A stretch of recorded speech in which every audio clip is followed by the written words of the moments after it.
hate to be the one to tell you this, but that unforgiveness is what's keeping you from the money that you deserve. It's what's keeping you from the love that you deserve. Unforgiveness is what's keeping you from the life that you want to live. And I know you might think I'm talking about forgiving your parents who didn't do what they needed to do in your life, or the ex that may have hurt you, or the job that didn't promote you. But no, I'm talking about the forgiveness that we must all give to ourselves. Let's talk about it. Follow your heart, it knows the way. Follow your heart, it knows the way. It's time for you to stop punishing yourself from that decision that you made when you were 15 years old, 20 years old, 40 years old, 60 years old. It's time for you to stop punishing yourself for that. You did the best that you could with what you knew at the time. And even if you didn't, it's still no reason for you to continue punishing yourself from decisions that you made from your 1.0 version of yourself. So to step into the newness of life, to live life fully, you have to learn how to forgive yourself. You have to feel worthy enough to forgive yourself. So the way that unforgiveness blocks your stream of money, your stream of love, your stream of goodness in your life, think of yourself as like this energy body. And within your body, you have streams, you have flows of good, love, money. There's flows.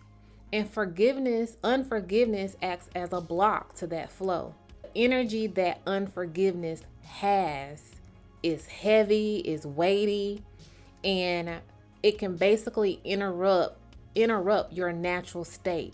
Your natural state is to be abundant. Your natural state is to be full of love and joy. You are born complete. You are born whole. Despite what religion may have taught you, you were not born imperfect. You were born exactly with everything that you need to accomplish your mission here in life. And so when you aren't in your natural state, it's because you have blocks of unforgiveness, blocks of not feeling worthy, blocks of doubt, not knowing your worth. Those are all blocks. Those things block what is naturally you. It's naturally you. And so my goal and what I want you all to know today is that it's time.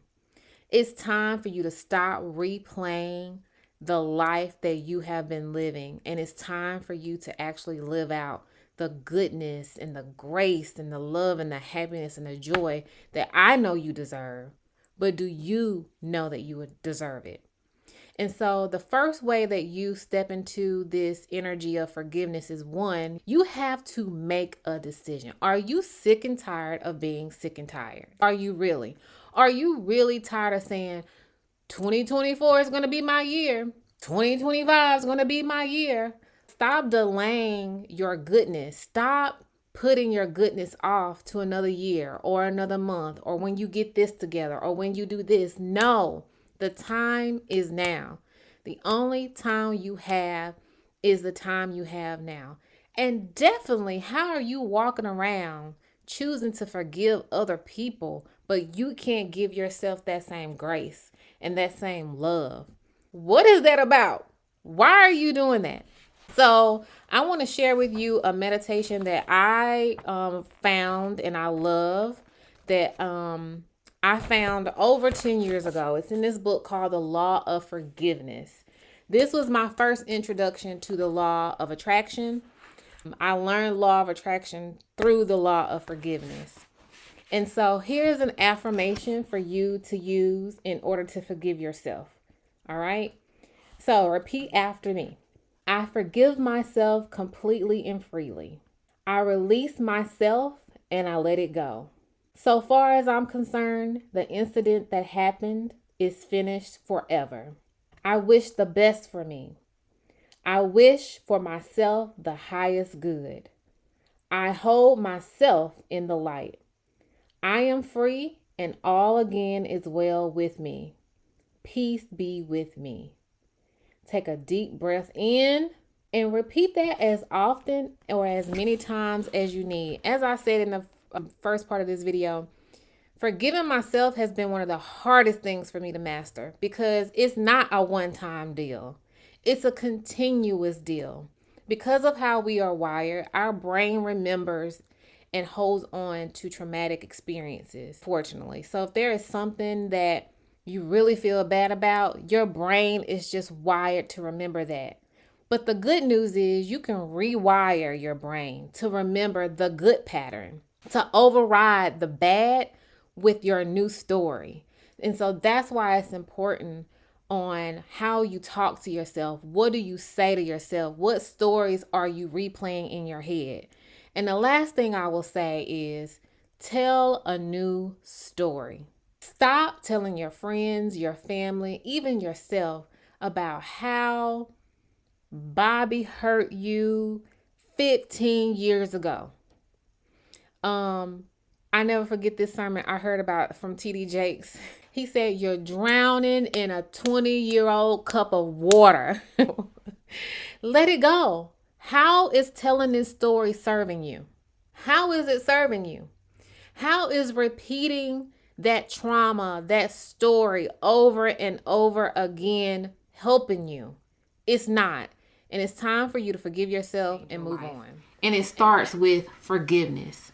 Aren't you worthy enough? Don't you deserve to live a life of abundance? If you are sick and tired of living out the same story year to year to year, I'm here to tell you that that can change now. Not January 1st, 2024. It can change right now. And it starts with you making a decision to forgive yourself for the best that you could with what you knew at the time. You did the best that you could with what you knew at the time. And it's time for you to recognize that. It's time for you to give yourself credit for that. And it's time for you to forgive yourself and move on so that you can have your best, absolute best life. It's not your fault. It's not anyone else's fault. But it's time for you to forgive yourself. You owe it to yourself to forgive. And that's the message for this week. I have more practical steps that you can take. I may have to do a part 2 of this topic. It's a great topic, and I really want to dive deep into the Law of Forgiveness book. But if you have questions, please put a comment below or email me directly. And thank you for listening to me. Thank you for watching. Share this with a friend. You know that friend that you always go to and tell your stories to? Share this with them. That's what I want you. That's your homework for this week. So, as I always say every single week, until next time, I love y'all. Peace.